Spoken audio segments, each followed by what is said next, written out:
Good evening again. This is Spiritual Art of War, back at it again with another episode. And this time, we're going to go into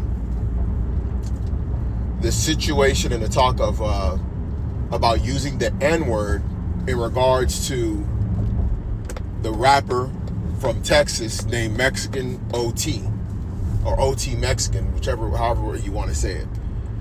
Now, this controversy has really been kind of going around for a while. I want to say the first time that I heard people wondering about the N-word being used, especially just from a music perspective. Of course, people talk about an everyday talk, but in regards to music, that I can remember, I want to say it was Jennifer Lopez and Ja Rule. They did a song called I'm Real. I think it might have been a remix, actually. And the song originally was written by Ashanti, who was a Murder Inc. artist. And at the time, with the rise of Jennifer Lopez, I don't know, I believe she might have been on Columbia Records, because they were doing really what was happening during the early 2000s is there was the record labels were looking at demographics and the rise of the so-called Latino population, and they wanted to start having more Latino artists. Okay, this is where Ricky Martin came in.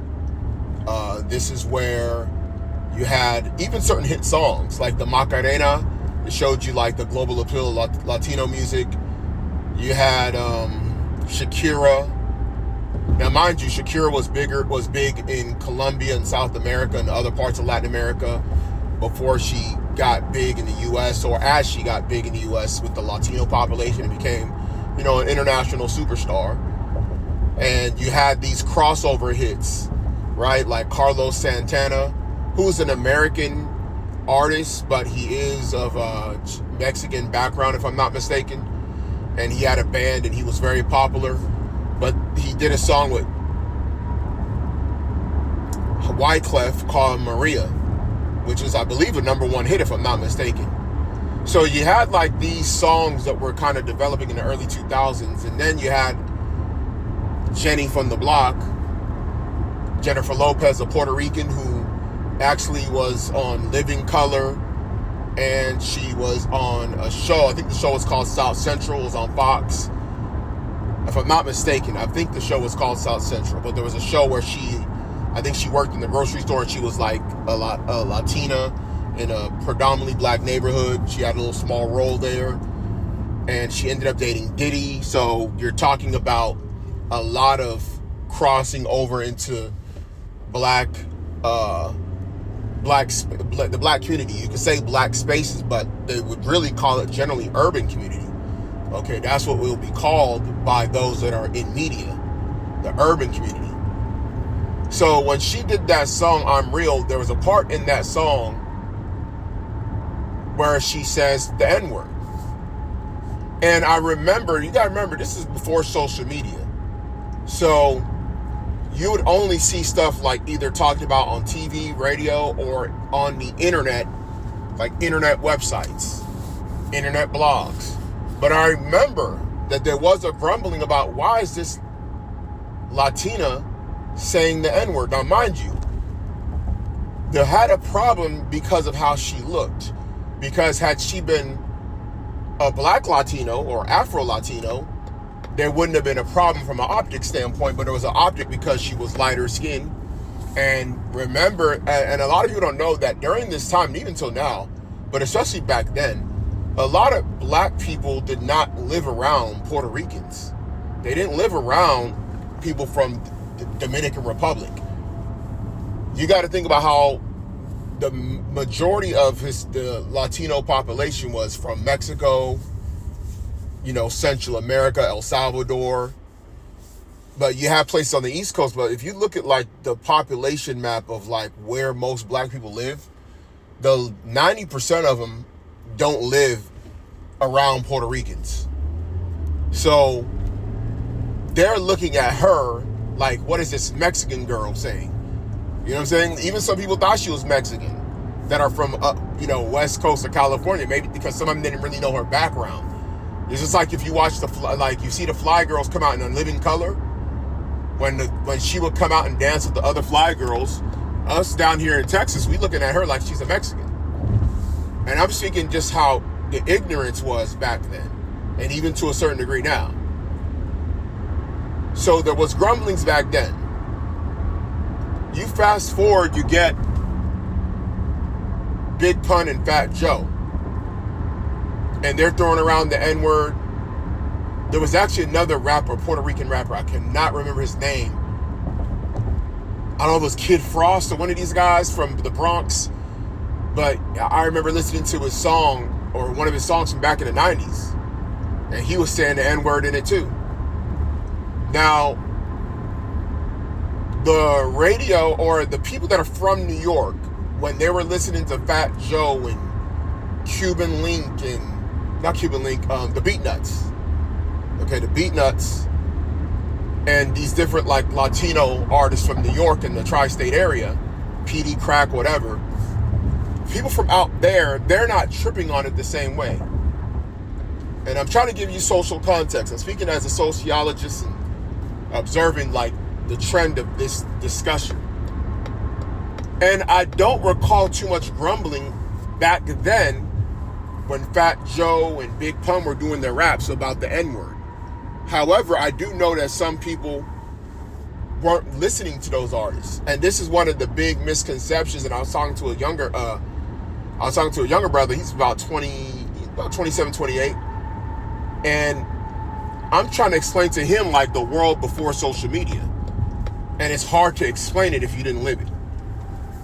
So I was telling him that like a lot of artists on the East Coast that were popular, even some of them that were going platinum, people weren't really buying their albums down here.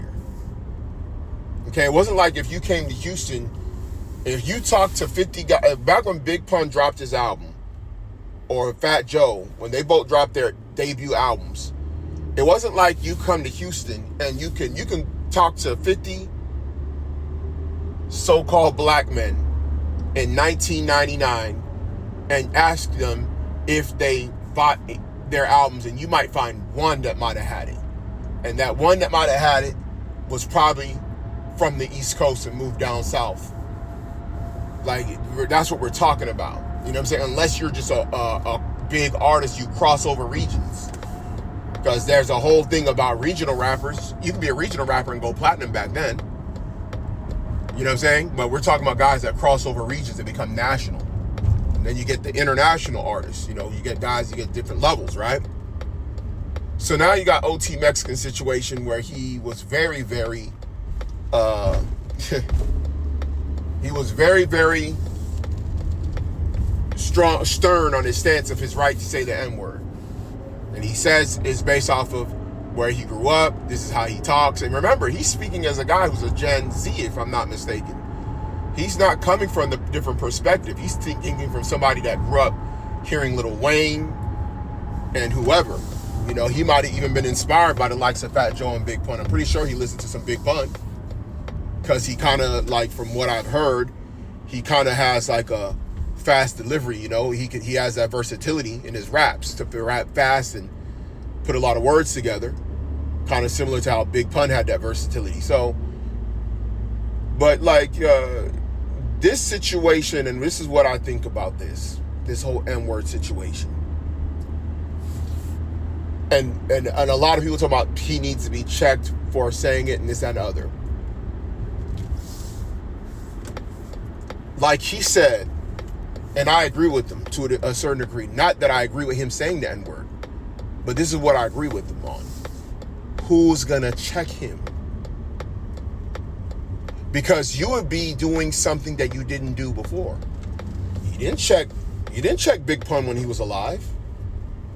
You didn't check South Park Mexican before he got locked up. You didn't check Fat Joe all these years. When he did Lean Back, you was leaning back. When he did the What's Love with Ashanti, you didn't do nothing. When he did R. Kelly, when he did the song R. Kelly, I think it's called We Thuggin', if I'm not mistaken. He did songs with Lil Wayne. He did songs with DJ Khaled. We didn't hear nothing all them years. And now all of a sudden, people want to play police with words. It's stupid, man. Now, me, myself, I like having a wider range of vocabulary than to just use the N-word left and right.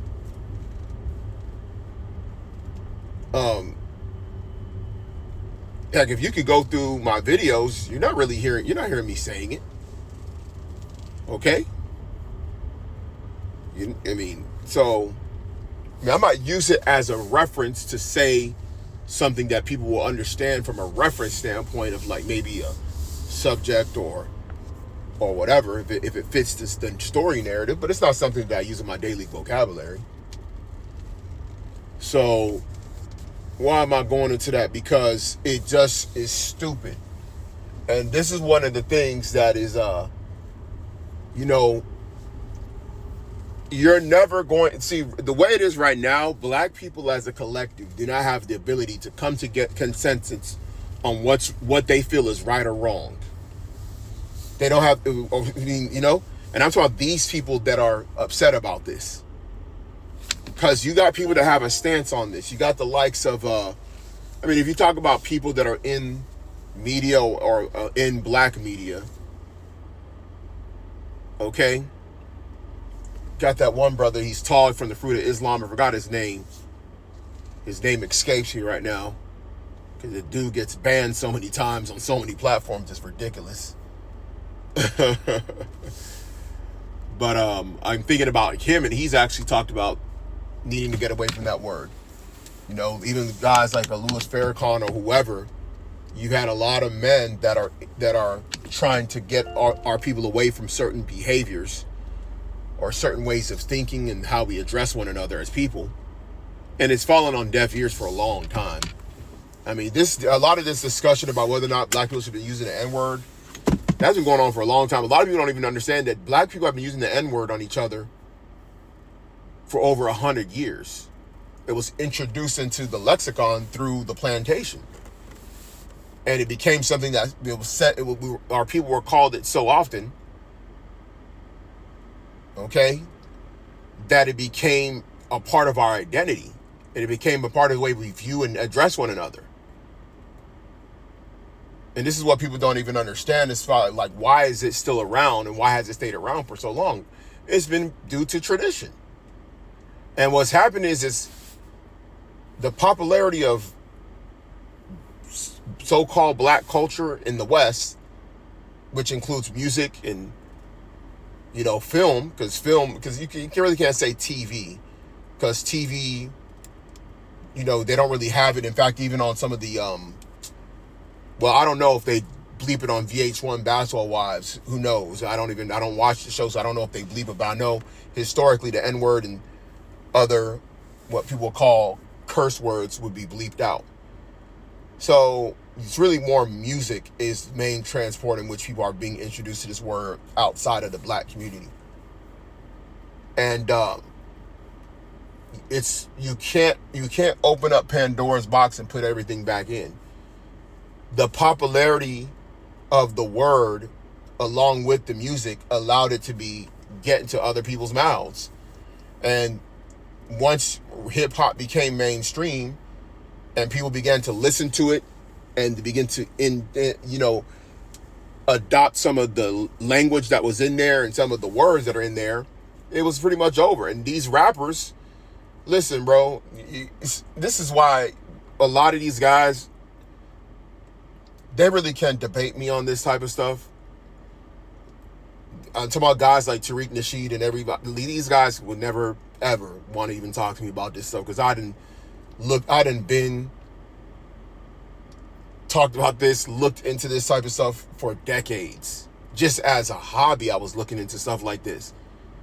If you think that you're going to try and blame black immigrants for the reason why this was allowed, you're crazy. I can go through the history of the N-word and show how it's been used for over 100 years. You even got the there's a couple of books I can remember back in the day, and this is, a couple of authors. One was Maniac McGee. I recall the N-word being used in that. And then there was another book, Huckleberry Finn, where I believe the N-word is even used in there. Now, the N-word is a very much an American, a word that's common in American lexicon going back over 100 years. Now, it's not black people's fault that it was introduced, but it's our fault as a people if we're still using it and then trying to police others from using it.